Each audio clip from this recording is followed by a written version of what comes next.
ढोढ़ी पयाला लगावे दिहिया के खूबे सुघरावे ढोढ़ी पयाला लगावे दिहिया के खूबे सुघरावे मारे डिटोल सखी पोछेला रुई देवेला कमरिया में सुई देवेला कमरिया में सुई देवेला ऊपर से देखे सखी नीचे ले छुई देवेला कमरिया में सुई देवेला कमरिया में सुई देवेला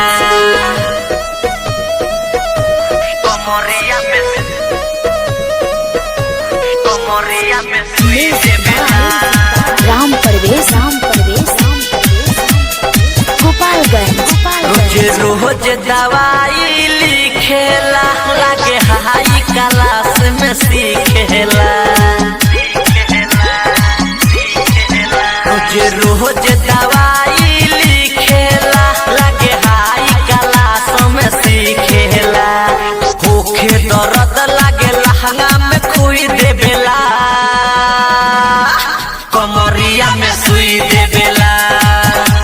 कमरिया में सुई देवेला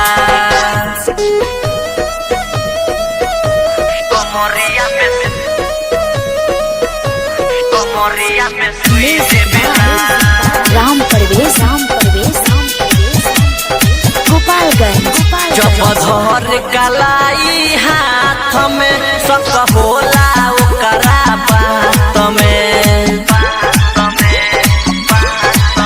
जब धर कलाई हाथ में सक होला ओकरा बात में टबलेट खियावे लागे हमके मुआई देवेला कमरिया में सुई देवेला कमरिया में सुई देवेला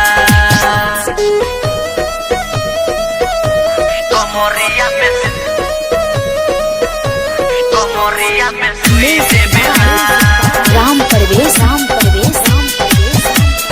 गोपालगंज नील डॉक्टर झोरा छाप